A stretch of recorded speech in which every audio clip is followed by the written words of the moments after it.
Welcome to another episode of Mission Compliance, Unleashing Growth Potential for Defense Contractors. Let's talk about something that gets a lot of people in trouble come assessment time, relying on good old antivirus like it's the only thing standing between you and a cyber meltdown. Look, antivirus is like having a bouncer at the front door of your business. Great, but what about the broken windows in the back? Or the secret tunnel under the floorboards you didn't know existed? That's where vulnerability scanning comes in. It's the behind the scenes security system that looks for cracks before the bad guys find them. And today, we're diving into why it's absolutely essential if you're aiming for real security and actual compliance. I am the Frito Bandito.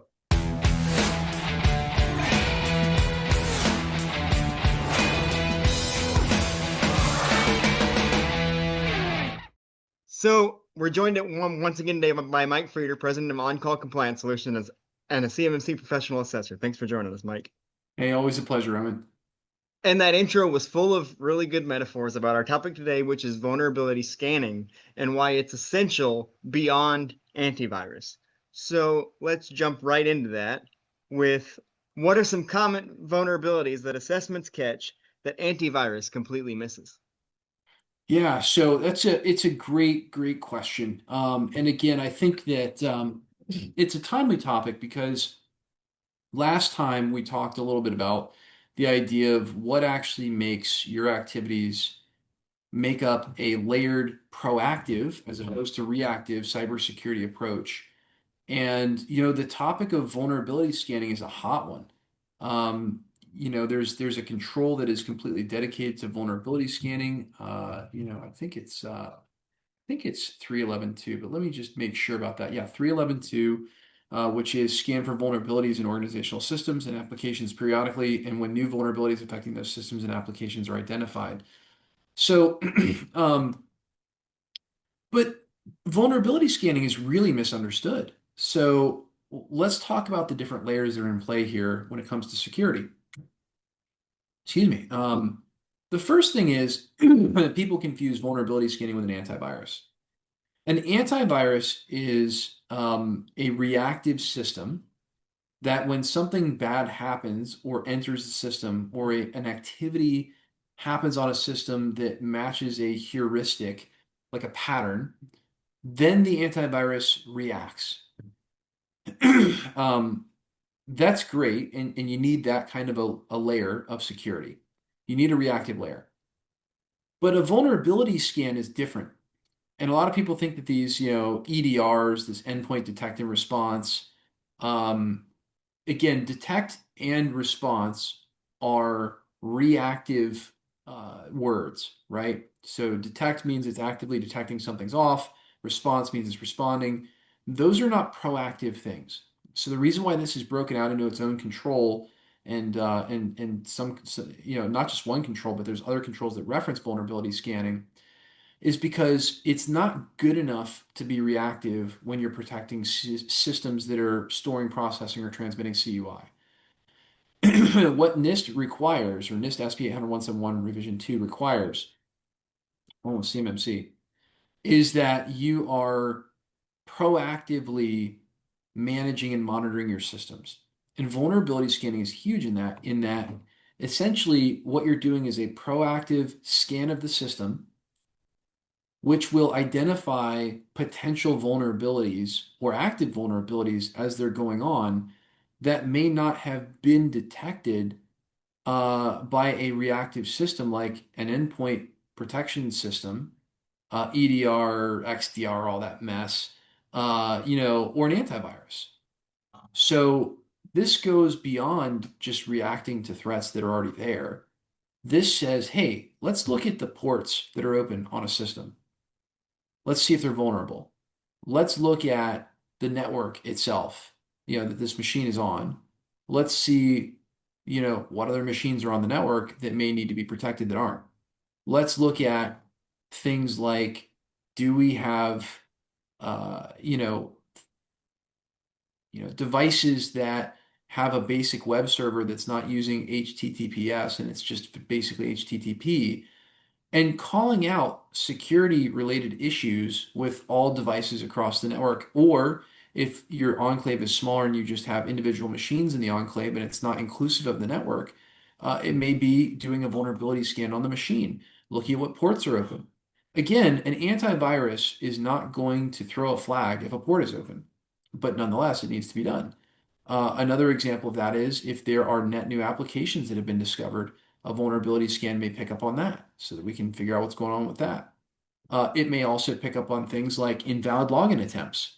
Again, an antivirus is not going to be triggered by someone putting in their password incorrectly, but that could definitely be a sign of someone trying to hack your system or brute force the system. So there's many, many, many things that a vulnerability scan can pick up on that can help you reduce threat footprint, prevent you from being hacked and attacked in the first place, and keep data safe. And that really, in a nutshell, that's what it's all about. It is NIST SP 800-171 and the defense industry as a whole when it comes to protecting CUI cannot just be reactive. That is not good enough. Maybe that'll work in some private sector businesses, but I'll tell you, any private sector business that I know that's ever gotten larger starts to have a serious risk mitigation strategy in place. Fortunately for defense contractors, they don't have to figure that out themselves. They've got this great standard that the US government wrote in order to protect them. And when applied, it really, really works. So, routine vulnerability scans are essential, and they must be done on any system that is going to be used to store, process, or transmit CUI. It's mandated.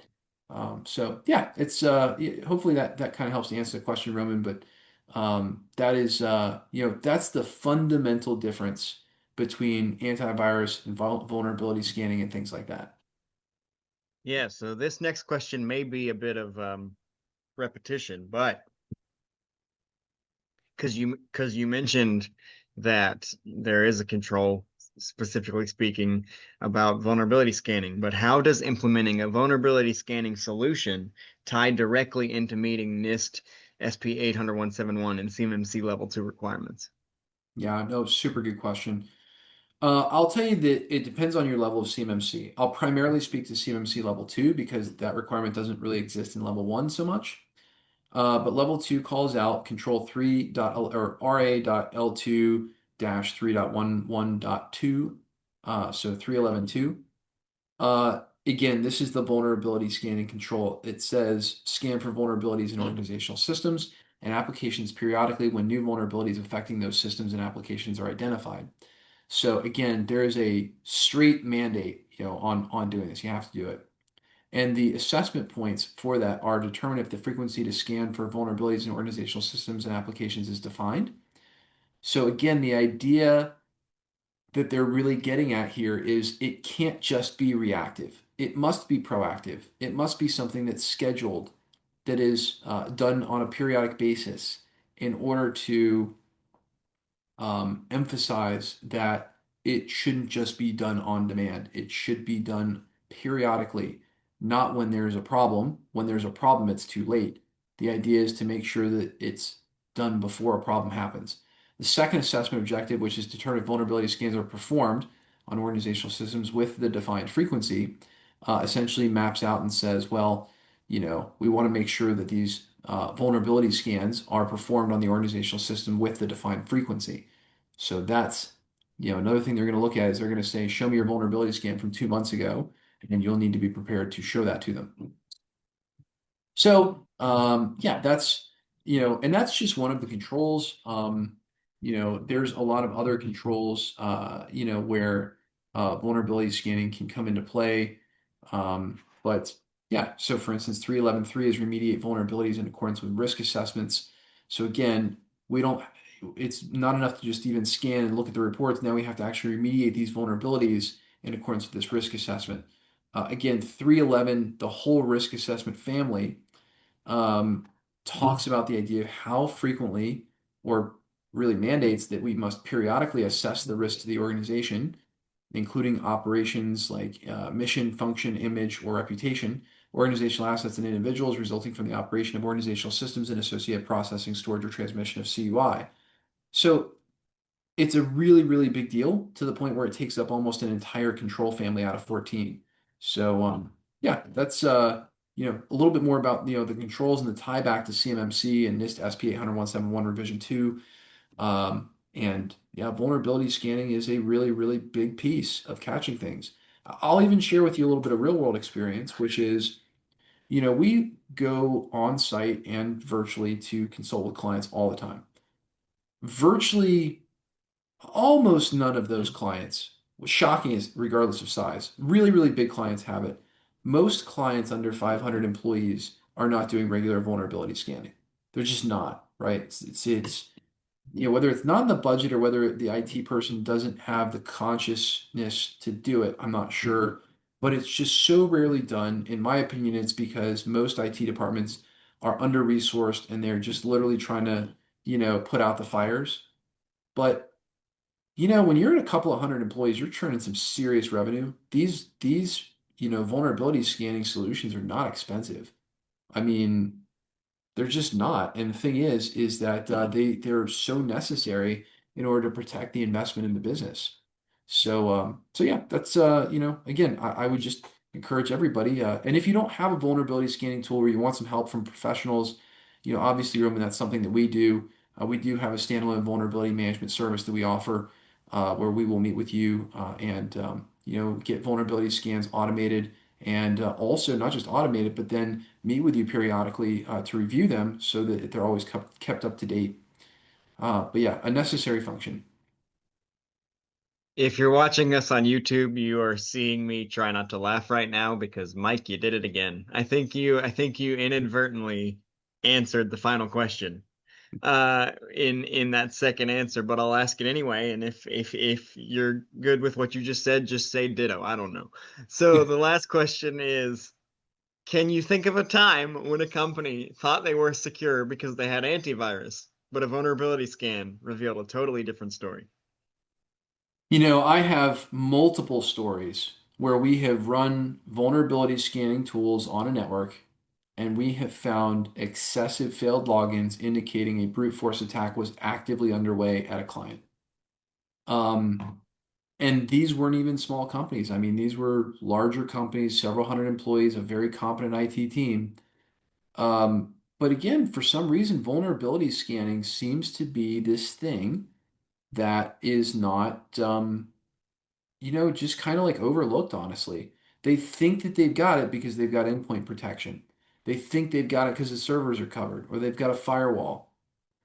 But, this comes down to the danger of the really serious attacks. The serious attacks are run by very, very smart, very coordinated people and teams who aren't going to do something silly like go drop a virus on your machine and trigger antivirus alerts. They're going to sit in your systems as quietly as they can and observe activity for months at a time, infiltrate and get all the data that they can, and then at the last possible minute, they're going to drop a bomb, like ransomware, to cover up their tracks that they've even been there in the first place. So the idea that organizations are not running, you know, excuse me, enclave-wide vulnerability assessments and vulnerability scans, is really scary. But yeah, multiple times we have literally been the agent that said, all right, cool, as a part of our consultation, we're going to run a vulnerability scan. We're going to tell you what's wrong with your network. We're going to tell you where you can improve and harden security. We run the scan, and all of a sudden there's a live attack going on. I mean, just you can't make this stuff up.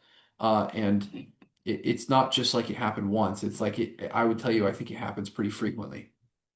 All right, so that brings us to our silly question. We always try to, wrap up these somewhat dry, these can be somewhat dry topics, as we say a lot. So we like to end it with a silly question.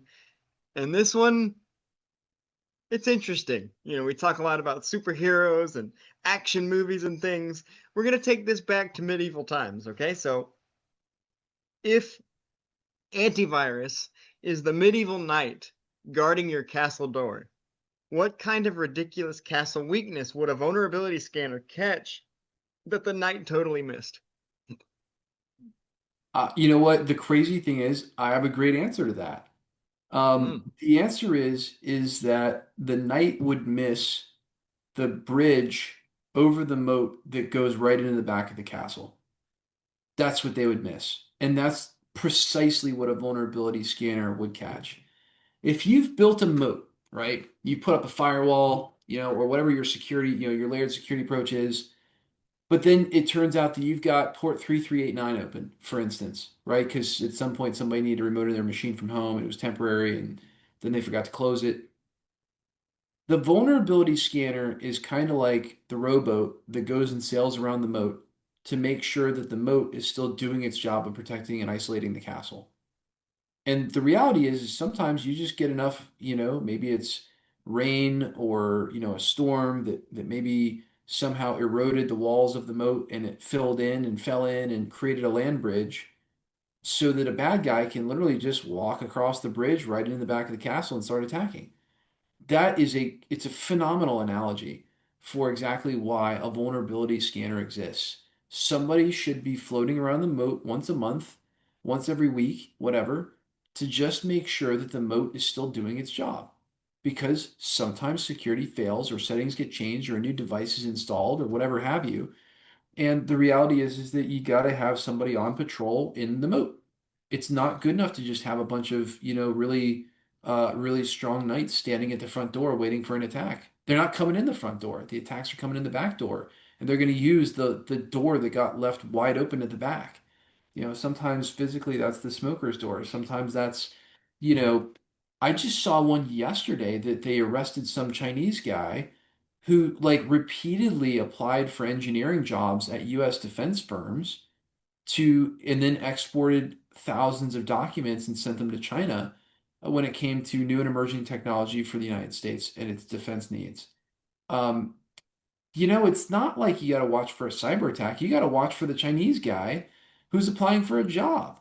And again, if you're Chinese, like nothing against you, obviously, but like, you know what I mean? Like you've got to watch for those weird patterns where like somebody opens up the castle door and says, "Here you go, spy, have a job with Lockheed." Like, and these things happen. So that's really where things like, vulnerability scanning and insider threat and awareness, really come in. It's just gotta be a proactive approach. And when it's not a proactive approach, that's when you get people just walking in the back door causing havoc. So yeah, nights are great.